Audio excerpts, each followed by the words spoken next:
Good morning, students. Today's our topic is method of sampling. ਆਪਾਂ ਕਰ ਰਹੇ ਸੀ method of sampling ਜਿੰਦੇ under ਆਪਾਂ ਕਰ ਲਿਆ ਸੀ ਪ੍ਰਪੋਜ਼ਿਵ ਸੈਂਪਲਿੰਗ ਆਪਾਂ ਕਰ ਲਿਆ ਸੀ। ਅੱਜ ਆਪਾਂ ਕਰਾਂਗੇ ਰੈਂਡਮ ਸੈਂਪਲਿੰਗ ਤੇ ਸਟ੍ਰੈਟੀਫਾਈਡ ਸੈਂਪਲਿੰਗ। ਇਹਨੂੰ ਮਿਕਸਡ ਸੈਂਪਲਿੰਗ ਵੀ ਬੋਲ ਦਿੰਦੇ ਨੇ। ਠੀਕ ਹੈ, ਅੱਜ ਠੀਕ ਹੁਣ ਕਲੀਅਰ ਹੋ ਰਿਹਾ ਨਾ। ਪ੍ਰਪੋਜ਼ਿਵ ਸੈਂਪਲਿੰਗ ਆਪਾਂ ਕਰ ਲਿਆ, ਅੱਜ ਆਪਾਂ ਕਰਾਂਗੇ ਰੈਂਡਮ ਸੈਂਪਲਿੰਗ, ਇੱਕ ਆਪਾਂ ਕਰਾਂਗੇ ਸਟ੍ਰੈਟੀਫਾਈਡ ਸੈਂਪਲਿੰਗ। ਇਹਨੂੰ ਮਿਕਸਡ ਸੈਂਪਲਿੰਗ ਵੀ ਬੋਲ ਦਿੰਦੇ ਨੇ। ਇਸ ਤੋਂ ਇਲਾਵਾ ਇਹਦੇ 3 ਪੁਆਇੰਟ ਹੋਰ ਨੇ, systematic sampling, quota sampling, convenience sampling. ਇਹ ਆਪਾਂ ਨੈਕਸਟ ਵੀਡੀਓ ਵਿੱਚ ਕਰਾਂਗੇ। ਰੈਂਡਮ ਸੈਂਪਲਿੰਗ ਕਰਦੇ ਪਹਿਲਾਂ ਰੈਂਡਮ ਸੈਂਪਲਿੰਗ ਕੀ ਹੁੰਦਾ ਵੈ? Random sampling is that method, ਇਹ ਸੈਂਪਲਿੰਗ ਦਾ ਉਹ ਮੈਥਡ ਹੈ ਜਿਹਦੇ ਵਿੱਚ ਹਰੇਕ ਆਈਟਮ ਨੂੰ ਪਾਰਟਿਸਿਪੇਟ ਕਰਨ ਦਾ ਇਕੁਅਲ ਚਾਂਸ ਮਿਲਦਾ ਹੈ। ਠੀਕ ਹੈ, ਧਿਆਨ ਨਾਲ ਸੁਣੋ।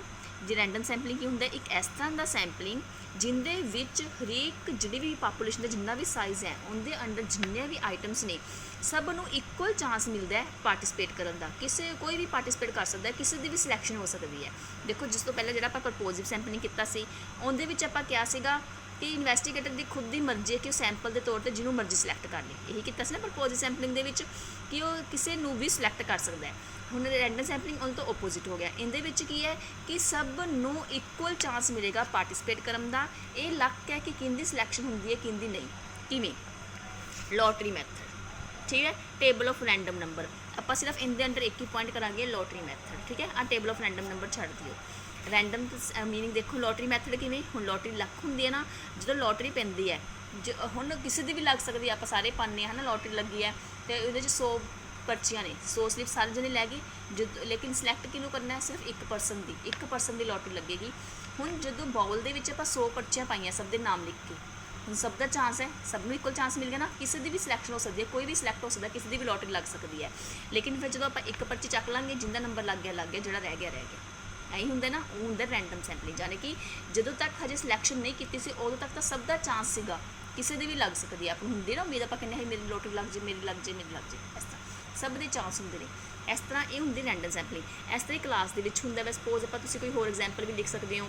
ਕੀ ਲਿਖ ਸਕਦੇ ਹੋ ਕਿ +1 ਕਲਾਸ ਦੇ ਵਿੱਚ 50 ਸਟੂਡੈਂਟਸ ਨੇ, ਆਪਾਂ ਉਹਦੇ ਵਿੱਚੋਂ ਸਭ ਨੂੰ ਇਕੁਅਲ ਚਾਂਸ ਦੇਣਾ ਵੈ ਕਿ ਕੋਈ ਵੀ ਸਪੋਰਟਸ ਗੇਮਸ ਕਰਵਾ ਰਹੇ ਹਾਂ, ਜੋ ਕਿਸੇ ਵੀ ਗੇਮ 'ਚ ਲੈ ਲਓ। ਠੀਕ ਹੈ, ਕੋਈ ਵੀ ਕੋਕੂਲਰ ਐਕਟੀਵਿਟੀ ਹੈ, ਆਪਾਂ ਪਾਰਟਿਸਿਪੇਟ ਕਰਵਾਉਣਾ ਹੈ, ਤਾਂ ਆਪਾਂ ਸਭ ਦੇ ਨਾਮ ਦੇ ਰੋਲ ਨੰਬਰ ਲਿਖਾਂਗੇ, ਚਾਹੇ ਨਾਮ ਲਿਖਾਂਗੇ। ਸਭ ਦੇ ਨਾਮ ਲਿਖ ਕੇ 50 ਦੇ 50 ਸਟੂਡੈਂਟਸ ਦੇ ਇੱਕ ਬਾਊਲ ਦੇ ਵਿੱਚ ਪਾ ਦਾਂਗੇ। ਹੁਣ ਦੇਖੋ ਕਿਹਦਾ ਨੰਬਰ ਲੱਗਦਾ, ਇੱਕ ਪਰਚੀ ਚੱਕ ਲਾਂਗੇ, ਜਿੰਦਾ ਨਾਮ ਆ ਗਿਆ ਉਹ ਬਸ ਸਿਲੈਕਟ ਹੋ ਗਿਆ, ਬਾਕੀ ਰਹਿ ਗਿਆ। ਠੀਕ ਹੈ, ਕਲੀਅਰ?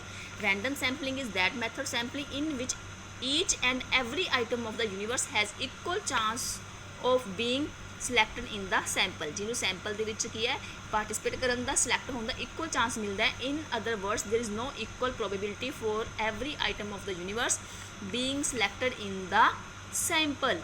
ਠੀਕ ਹੈ, ਇਹਦੇ ਵਿੱਚ ਕੀ ਹੋ ਗਿਆ ਕਿ ਸਭ ਦੀ ਪ੍ਰੋਬੇਬਿਲਿਟੀ ਹੈ, ਸਭ ਦੀ ਸੰਭਾਵਨਾ ਹੈ, ਸਭ ਦੀ ਇਕੁਅਲ ਪ੍ਰੋਬੇਬਿਲਿਟੀ ਹੈ, ਸਮਾਨ ਸੰਭਾਵਨਾ ਹੈ ਉਹਦੀ ਸਿਲੈਕਟ ਹੋਣ ਦੀ। Which of the various items of the universe would get selected in the sample is bound by the control of the investigator। The selection is left entirely to the chance factor। लेकिन ਜਿਹੜੀ selection ਹੋਈ ਹੈ ਕਿਨ 'ਤੇ depend ਕਰਦੀ ਹੈ? Chance 'ਤੇ। Chance ਹੋ ਗਿਆ ਨਾ, ਬਾਈ ਚਾਂਸ ਜਿਹਦੀ ਸਿਲੈਕਸ਼ਨ ਹੋ ਗਈ, ਜਿਹੜਾ ਰਹਿ ਗਿਆ। ਠੀਕ ਹੈ, ਬਸ ਇਹ ਇਹਦੇ 'ਚ ਤੁਸੀਂ ਇੰਨਾ ਕੁ ਮੀਨਿੰਗ ਕਰ ਲਿਓ। ਠੀਕ ਹੈ, ਹੁਣ ਇਹਦੇ 'ਚ ਆਪਾਂ ਕਰਾਂਗੇ ਅੱਗੇ ਲੋਟਰੀ ਮੈਥਡ। ਤੁਹਾਨੂੰ ਦੱਸ ਦਿੱਤਾ। In this method paper slips are made for each item of the universe. ਜਿੰਨੇ ਵੀ ਯੂਨੀਵਰਸ ਹੁੰਦੇ ਨੇ ਉਹਨਾਂ ਦੇ ਸਭ ਦੇ ਨਾਮ ਦੀ ਕੀ ਇੱਕ ਸਲਿੱਪ ਬਣਾਈ ਜਾਂਦੀ ਹੈ। ਦੀਜ ਸਲਿੱਪਸ ਆਰ ਸ਼ਫਲਡ ਇਨ ਏ ਬਾਕਸ। ਇੱਕ ਬਾਕਸ ਦੇ ਵਿੱਚ ਪਾ ਕੇ ਉਹਨੂੰ ਹਿਲਾਇਆ ਜਾਂਦਾ, ਸ਼ਫਲ ਕੀਤਾ ਜਾਂਦਾ ਵੈ। ਅਤੇ ਇਨਪਾਰਸ਼ੈਲਿਟੀ, ਇਹਦੇ ਵਿੱਚ ਕੋਈ ਪਾਰਸ਼ੈਲਿਟੀ ਨਹੀਂ ਹੁੰਦੀ।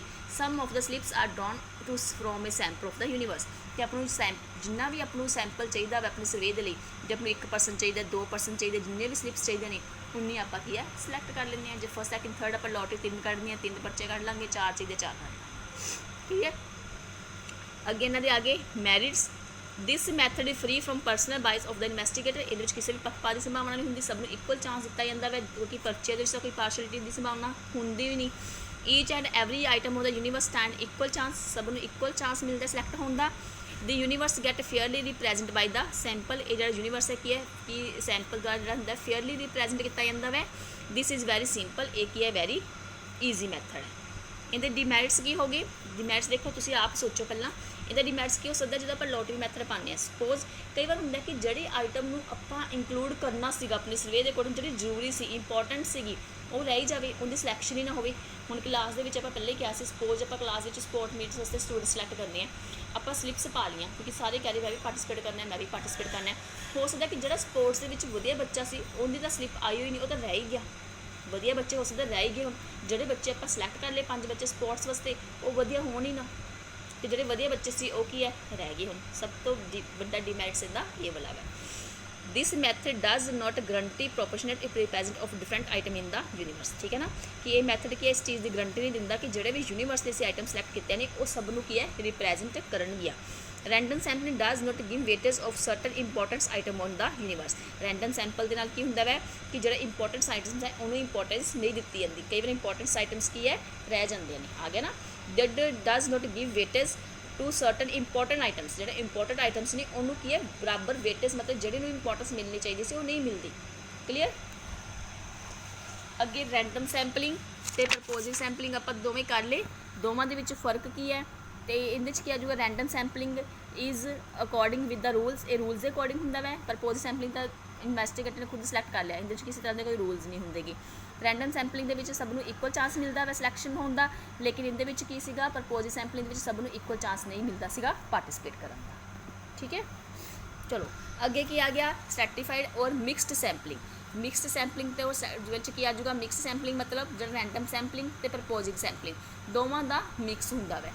ठीक है, बुक तो कराने तो पहला मैं तुहानूं दस दिंदी की हुंदा वै। हाँ जी, इस मैथड दे विच की हुंदा वै कि पहला जितनी भी अपनी पॉपूलेशन का जिहड़ा साइज़ है उन्होंने 2 पार्ट्स दे विच की है डिवाइड कर लिया जाता है, फिर उहदे विचों की है आपां सिलेक्ट करते हैं। पहला की हो गया, पहला आपां अडोप्ट करांगे प्रपोजिव सैंपलिंग। प्रपोजिव सैंपलिंग का मतलब हुण सपोज +1 आर्ट्स के बच्चे ने, ठीक है, सब दे कोल होम साइंस भी है, मैथ भी है, इकोनॉमिक्स भी है, हिस्टरी भी है, पोल साइंस भी है।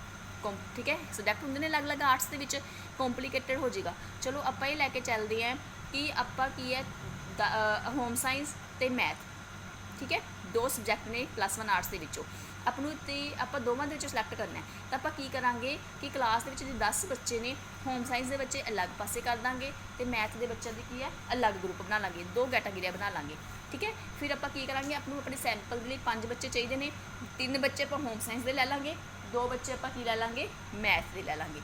इस तरह आप की है अपने साइज अपनों जिन्ने सर्वे के लिए जिन्ने सैंपल्स चाहिए वो आप की है सिलेक्ट कर लेंगे। क्यों?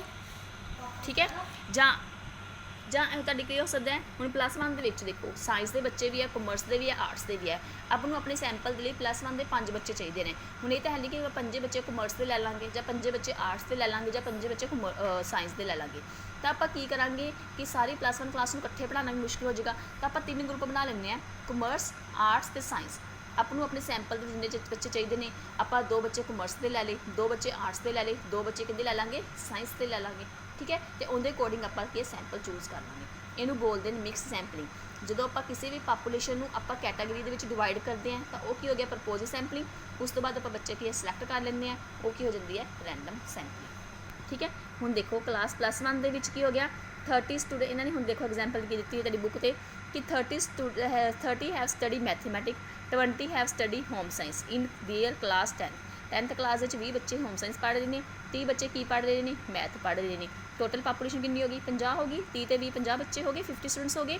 तो हुण आपको अपने सैंपल के लिए 5 स्टूडेंट्स चाहिए नहीं। ठीक है, हुण ये अपने ते डिपेंड करता है 5 स्टूडेंट्स चाहिए ने कि 3 स्टूडेंट्स आप मैथ के लै लेंगे, 2 स्टूडेंट्स आप कि लै लेंगे होम साइंस के लै लेंगे, 5 हो गए। या आप एवं भी कर सकते हैं कि 2 स्टूडेंट्स मैथ के लै लो, 3 स्टूडेंट्स कहते लै लो होम साइंस के लै लो, या आप 1 स्टूडेंट्स कि लै लेंगे मैथमैटिक का, 4 स्टूडेंट्स कि लै लेंगे होम साइंस के। इस तरह करके कि आप अपने सर्वे के लिए आप सैंपल की है कलैक्ट करते। समझ आ गई होगी मेरे हिसाब नाल सबनूं कि मिक्स सैंपलिंग दे विच की है कि पहला आप पॉपूलेशन के करैक्टर के अकॉर्डिंग 2 पार्ट्स के कैटागरी के की है डिवाइड कर लेंगे हैं, फिर उस कैटागरी के विचों आप सैंपल के तौर पर की है अपना आइटम की है सिलेक्ट कर लेंगे हैं। ठीक है, सारा लिखन की इन्ना लोड़ नहीं हैगी, बस एग्जाम्पल दे के मीनिंग लिख लेना। मीनिंग देखो according to this method of sampling population is divide into different characteristics कि जी पॉपूलेशन है आप उन्होंने करैक्टरिस्टिक्स के अकॉर्डिंग उन्होंने जो भी उन्होंने करैक्टरिस्टिक्स ने उनके अकॉर्डिंग आप उन्होंने 2 पार्ट्स के की है डिवाइड कर लेंगे। Some of the items are selected from each start. ਫਿਰ ਜਿਹੜੇ ਆਪਾਂ ਅਲੱਗ-ਅਲੱਗ ਕੈਟਾਗਰੀਜ਼ ਬਣਾਈਆਂ ਨੇ ਉਹਨਾਂ ਦੇ ਵਿੱਚੋਂ ਆਪਾਂ ਆਈਟਮ ਨੂੰ ਸਿਲੈਕਟ ਕਰ ਲਾਂਗੇ। ਜਿਵੇਂ ਆਪਾਂ ਮੈਥ ਤੇ ਹੋਮ ਸਾਇੰਸ ਦੇ 2 ਕੈਟਾਗਰੀਜ਼ ਬਣਾਈਆਂ ਨੇ, ਦੋਵਾਂ ਦੇ ਵਿੱਚੋਂ ਆਪਾਂ ਕੀ ਹੈ ਆਈਟਮਸ ਨੂੰ ਕੀ ਹੈ ਸਿਲੈਕਟ ਕਰ ਲਾਂਗੇ। ਕਲੀਅਰ? ਹਾਂਜੀ, ਹੁਣ ਇਹਨਾਂ ਦੇ ਮੈਰਿਟਸ ਕੀ ਨੇ? This method cover diverse characteristics of the population. ठीक है, ये डाइवर्स करैक्टरिस्टिक्स नूं की है कवर करता है। On the basis of diverse characteristics of the population एक comparative analysis of the data become possible. जो डाइवर्स मतलब अलग अलग करैक्टरिस्टिक्स के बच्चे अपने को आ जाएंगे, जाने कि जो आप अलग अलग पार्ट्स डिवाइड कर लिया। हुण ये तो नहीं कि 5 बच्चे अपने को होम साइंस के आ जाएंगे या 5 बच्चे मैथ के आ जाएंगे, अपने को दोवां तरह के बच्चे आ जाएंगे, मैथ वाले बच्चे भी आ जाएंगे तो होम साइंस वाले बच्चे भी आ जाएंगे। तो अपने को अलग अलग करैक्टरिस्टिक्स वाले बच्चे आ गए तो इहदे नाल की होएगा कि अपना जो एनालाइसिस होएगा वो वधिया हो जाता है, क्योंकि अपने को हरेक तरह की हुण आइटम इंक्लूड है। ठीक है, ना तो अपने को कल होम साइंस है ना ही अपने को मैथ है, अपने को दोवां तरह के बच्चे। डिमेरिट्स की आ जाएंगे, दिस मैथड इज़ सूटेबल, ये सिर्फ उत्थे ही सूटेबल करेगा when there is complete knowledge about the diverse characteristics of the population, जो आपको पापूलेशन के हरेक करैक्टरिस्टिक्स बारे प्रॉपर नॉलेज होगी।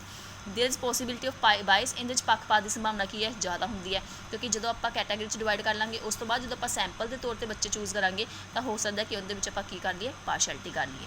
When the size of population is already small, जो पापूलेशन का समॉल साइज़ ही बहुत छोटा होगा तो उन्होंने अलग अलग पार्ट्स के डिवाइड करना की है मुश्किल हो जाएगा। ठीक है, जेकर अपने होम साइंस के मैथ के दोवें बच्चे मिला के 5 बच्चे ही ने तो उन्होंने आप अलग अलग कैटेगरी डिवाइड करा भी, जाने कि जो साइज़ छोटा होंगे वै उदों आप यह मैथड की यूज़ नहीं कर सकते। ठीक है, हाँ जी, इन जो मैं तुम्हें कहा ना कि पहला इन प्रपोजिव सैंपलिंग बाद में लगेगा, इन पहला रैंडम सैंपलिंग लगता है, उस तो बाद प्रपोजिव सैंपलिंग लगता है। मैं पहला उल्ट कह गई सी, क्योंकि उस तो बाद जो आप कैटेगरी डिवाइड कर लें उस तो बाद जो इन्वैस्टिगेटर अपनी मर्जी के नाल की है आइटम्स में की है सिलैक्ट कर लें। ठीक है, इस तो बाद जे तुहानूं कोई डाउट होएगा तुसीं मैनूं पर्सनली मैसेज करके की है पूछ सकते हो। इनदे नाल तुहाडे हुण 3 मैथड हो गए। अज हुण तुहाडा एक मैथड हो गया रैंडम सैंपलिंग हो गया, प्रपोजिव सैंपलिंग हो गया, स्ट्रैटिफाइड सैंपलिंग कह लो चाहे मिक्स सैंपलिंग कह लो, 3 मैथड हो गए। 3 मैथड तुहाडे रह गए, तीनों बहुत ईजी हैं। ठीक है, इस तो बाद थ्योरी वाले टॉपिक तकरीबन खत्म हो जाएंगे, उस तो बाद थोड़ा स्टैट स्टार्ट हो जाएगा। ठीक है, इंटरस्टिंग भी है। Okay, thank you.